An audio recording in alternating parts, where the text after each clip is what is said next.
La finance décentralisée repose sur le principe d'une autonomie sans besoin de confiance. Mais regardez sous le capot de presque n'importe quel protocole majeur et vous trouverez une infrastructure gérée par l'homme. L'autorité finale incombe souvent aux administrateurs humains. Ce graphique décrit pourquoi la plupart des plateformes échouent. Regardez la ligne inférieure. Des accès administratifs, comptes dissimulés et contrôle manuel du trésor entraînent des risques émotionnels et malveillants dans un système censé être purement mathématique. Cortex attaque à cela en traitant l'intervention humaine comme une vulnérabilité structurelle. Le protocole élimine complètement les opérateurs humains pour éviter des décisions irrationnelles et des failles administratives. Tant qu'un administrateur dispose d'un commutateur d'arrêt, un protocole est centralisé. Une réelle sécurité nécessite un système toujours actif et insensible aux manipulations humaines. Ce diagramme décrit la structure du cortex. Il fonctionne comme un organisme vivant en chaîne sur le réseau polygonal. Au lieu d'une équipe de gestion, 5 contrats intelligents spécialisés en IA gouvernent l'écosystème en boucle continue de 24 heures. 5 esprits exécutent le protocole. Le noyau de recyclage route tous les frais. Le stabilisateur de liquidité défend le cours de CTK. Le moteur à émission exécute strictement les décisions d'approvisionnement. La santé de l'écosystème est vérifiée par le gardien avant toute nouvelle frappe. Et le prédicteur de longévité prévoit la santé du trésor pour prévenir les déficits. 5 contrats distincts évaluant le même écosystème sous différents angles. Ils doivent parvenir à un consensus mathématique pour exécuter toute fonction de protocole majeur, créant une architecture qui fonctionne totalement sans interférence humaine. Si un protocole décentralisé garantit un rendement sans compter sur un flux sans fin de dépôt de nouveaux utilisateurs, le capital doit être généré quelque part. Cordic introduit un sous-système, le moteur de portefeuille CLS. Il agit comme un trader institutionnel autonome, gérant un capital dépourvu d'émotions humaines. Cet écran détaille la validation du moteur. Il alloue le capital sur la base de 10 ans de données de marché sur chaque cycle majeur.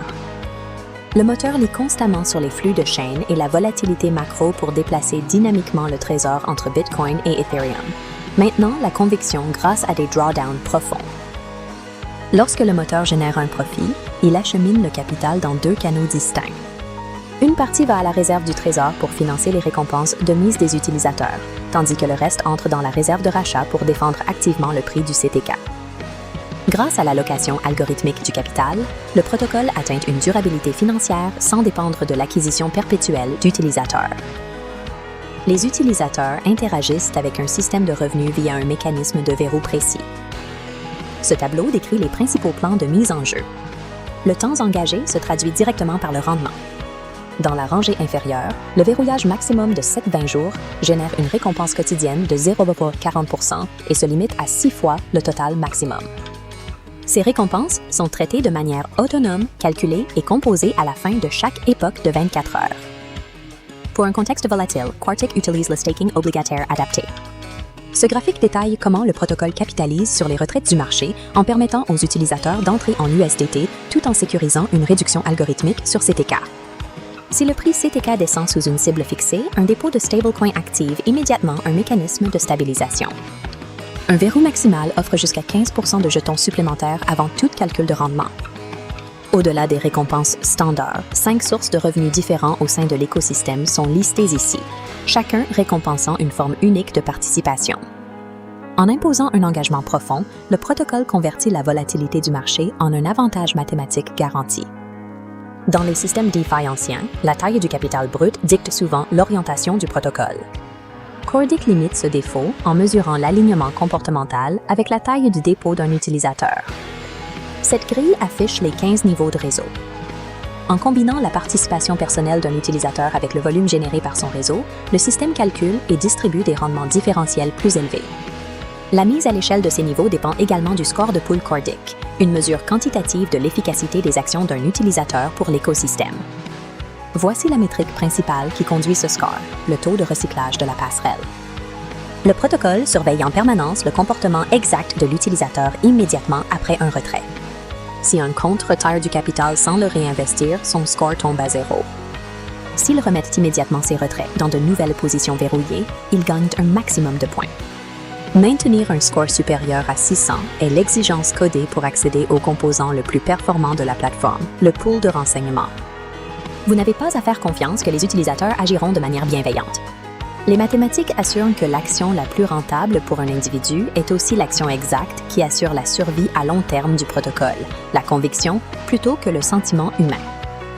Le système de jetons montré ici définit la façon dont les utilisateurs participent.